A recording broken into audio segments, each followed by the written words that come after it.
Hello everybody, welcome back to the Premier League predictions. It's game week 36. I'm going to be starting off on Thursday night at 7:30 PM. It's at Stamford Bridge. It's a London derby, Chelsea versus Tottenham Hotspur.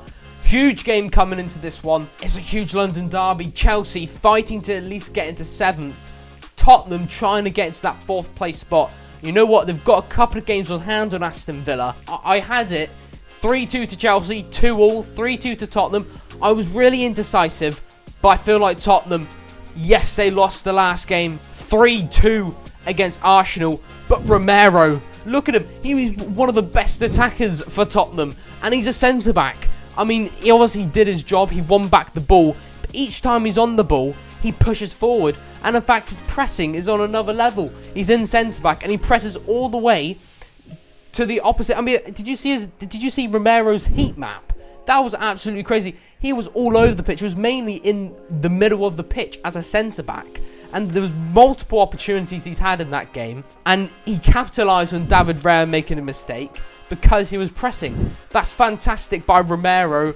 But still, Tottenham still lack in terms of defending set pieces. And for that, I am going to say Chelsea are going to score 2 goals. And I'm only just about going to go to Tottenham. It could go either way. But I'm going to go 3-2 to Tottenham Hotspur come the final whistle. Moving on to the next game, it's on Friday. It is the 3rd of May. It is Luton Town at Kenilworth Road facing Everton. Huge one. I would say there's a relegation battle, but it's no longer, as Everton won 1-0 against Brentford. Great win. Again, the partnership of Tawaski and Branthwaite. Quality partnership. Like I say, Branthwaite is really the future of the England defence, and he performed another great shift. Another clean sheet for Everton. 4th best defensive record. Everton aren't losing this. I know they've got nothing to play for, but they are not losing this. Their defence looks too good. I hadn't even mentioned Jordan Pickford. He does it again. Made save after save in that Brentford game to get yet again what was another clean sheet. But Luton Town, they are desperate, aren't they? They are desperate. With Adebayo returning, Carlton Morris got on the score sheet last game. I feel like Luton, they're at home. It was sort of close against Wolves. Again, wasn't a fantastic performance. I'm not going to go for a win because Everton, in my opinion, look way too good. But I will go down the middle. I'm going to give Luton Town a point. 1-1 come the final whistle. Moving on to the next game, it's the 4th of May. It's at the Emirates Stadium. It's Arsenal versus AFC Bournemouth. AFC Bournemouth 3-0 against Brighton and Hove Albion. Have they now broken their point, like the most points they've ever got in the Premier League? I think they have. Surely that's put them over the points tally that they've ever got. 3-0, it's an absolute thrashing. Overall, fantastic by Bournemouth. Honestly, superb. I massively underestimated Bournemouth. I massively underestimated what Iraola could do. I was one of those people that's saying, you sacked Gary O'Neill, and Gary O'Neill kept you up last season. If it wasn't for him, you would be in the relegation zone. Now you've sacked him, it's all going to go to shambles. But no, Iraola is a miracle. He did it in La Liga. He's doing it in the Premier League. Bournemouth are playing sensational. They're facing Arsenal. And obviously, the logical winner would be Arsenal. But I feel like they're going to bottle it. I really do. I feel like they are going to lose out some points in this game against Bournemouth. Because Bournemouth, they're high press. Considering Arsenal, in my opinion, in that Wolves game, they made a few mistakes where Wolves should have capitalised and got a goal. They made a mistake. I mean, David Raya, for example, I feel like they're making a few mistakes. They're kind of under the cosh. And with Bournemouth's high press, with their form, I feel like it could do Arsenal some harm. I'm going down the middle. I am. I'm sorry, Arsenal fans. You can really laugh at me when Arsenal win this like 5-6-0, like they did against Chelsea. But I am going 2-2 come the final whistle. Another draw. Moving on to the next games at the GTEC Stadium. It's Brentford versus Fulham.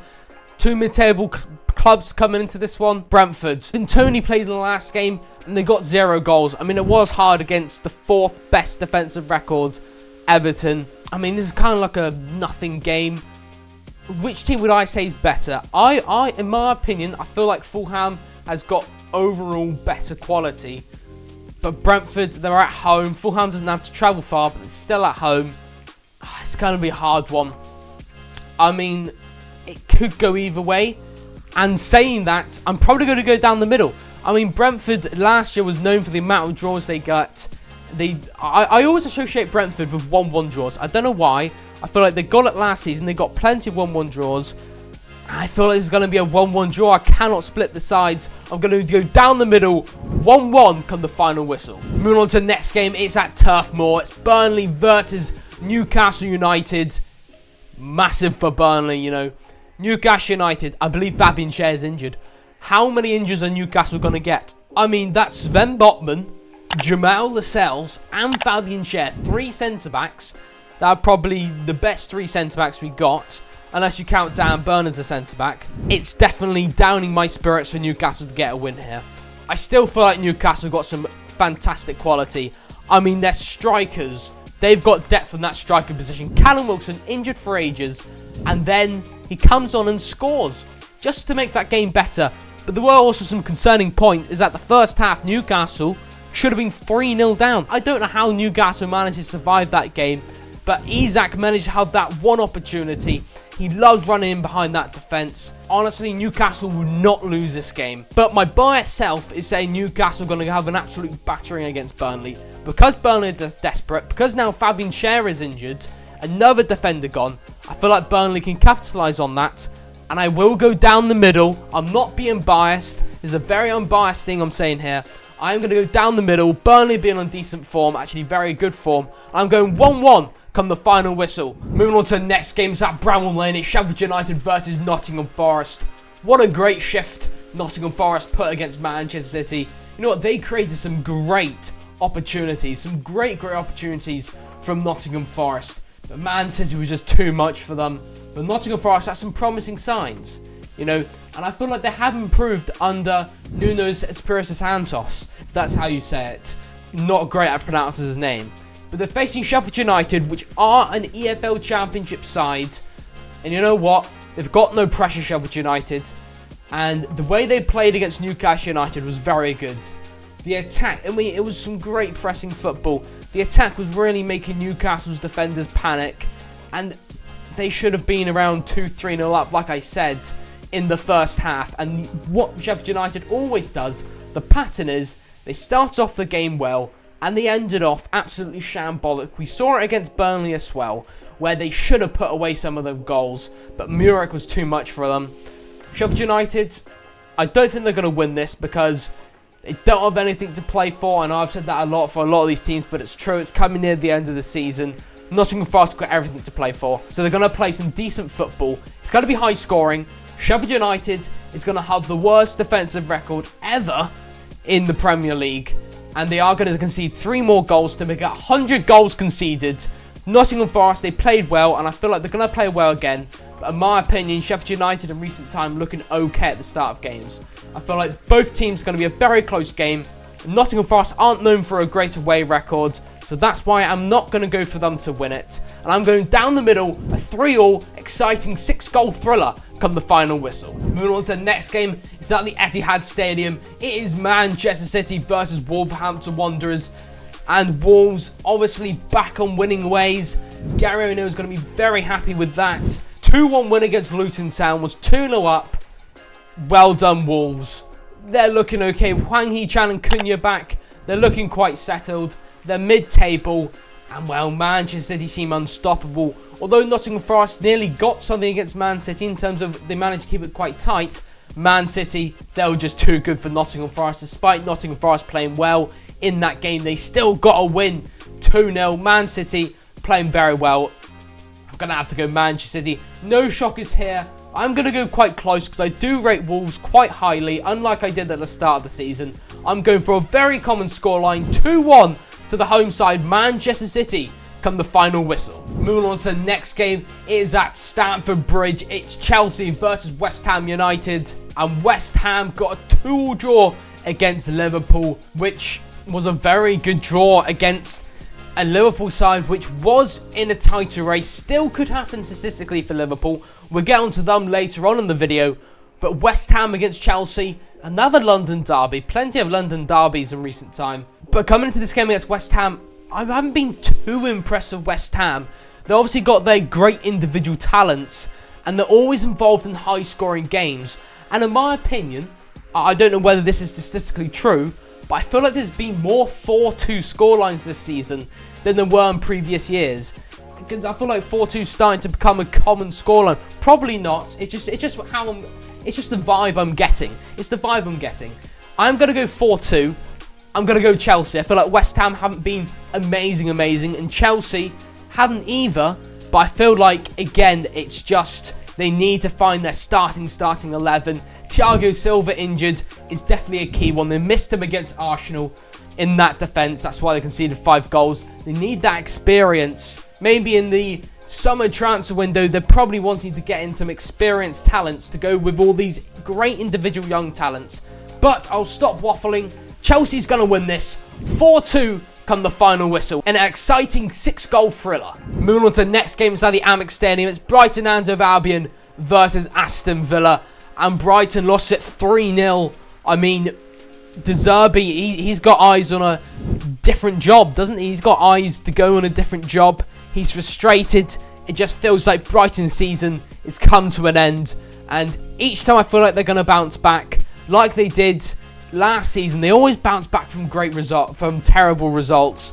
But this season, it seems to be bad result after bad result. And considering Aston Villa are wanting to really get this Champions League spot, and I feel like they have had some great moments this season. Fantastic. Yes, they did bottle a lead against Chelsea, but in my opinion, Chelsea are a quality side. And if they just had a bit more chemistry, like I'm keeping saying, that starting 11, that bit more experience, that Chelsea would be on the same level as Aston Villa. My opinion, you can take it what you will. So I feel like Aston Villa will win this. I think there's nothing but an Aston Villa win. 2-0, comfortable to the away side Aston Villa come the final whistle. Moving on to the next game at Anfield. It's Liverpool versus Tottenham Hotspur. And well, Liverpool, they bottled the title. Not entirely, because if they win all the remaining games and out of some pot luck, Arsenal and Man City lose their minds and decide to drop loads of points, then Liverpool can still statistically win the league title. I said Liverpool win it at the start of the season, and they're very close to. But coming into this game against Tottenham, like I said, their attack is good. And having help from Romero in the defence to keep on pressing high is definitely going to give them an advantage. But Tottenham seems to always, now and again, have that big loss. 4-0 Newcastle, 3-0 Fulham. Just a couple of examples in recent time. Diaz, in my opinion, is the best attacker for Liverpool, because their attack hasn't been sound. The decision making from the attack hasn't been fantastic, and they're unlucky not to get a win. The goals was not pretty in that game. Robinson's goals, he took a deflection, and then that West Ham own goal was all over the place. It kept him bouncing off of West Ham players. A bit fluky for the 2 goals. What would have been a good goal is Harvey Elliott's goal. He hit the crossbar. You know what? I feel like Liverpool in that game was the better side. I feel like Diaz was honestly the highlight of that attack. And I just feel like his energy, his passion for that attack is by far the best Liverpool attacker in recent time, in my opinion. But I feel like Liverpool, Trent putting all of those passes. I don't think Liverpool's going to go another game with a meh result. They're going to be able to get a win against Tottenham Hotspur, especially at Anfield. I'm going 3-1 to Liverpool come the final whistle. Moving on to the next game. It's a whole new day. It's the 6th of May. It's Monday. It is at Selhurst Park. It's Crystal Palace versus Manchester United. And well, Crystal Palace look amazing. They honestly do. If I knew that Eze was injured in that game, I would have went for a draw. But I think, from what I've seen, Eze could return for this game. And if he does, Crystal Palace has a good chance of winning this. Honestly, Crystal Palace sensational. Elise, his set pieces, crossing into the box, creates so many opportunities. If Eze returns, it's going to put the icing on top of the cake of what I'm about to say. Man United have been carried by Bruno Fernandes. It's a bit all over the place. I'm going to have to go with home advantage as well. Sorry, Manchester United, you're not looking convincing enough. I am going to go to Crystal Palace, really enjoying their football, especially if Eze's back. If Eze's not back, I probably would want to change this 1-1, but I can't go back now. I'm going for a very common scoreline, 2-1 to Crystal Palace come the final whistle. And while I didn't speak about the goal which by far was the goal of the week, Jeffrey Schlupp.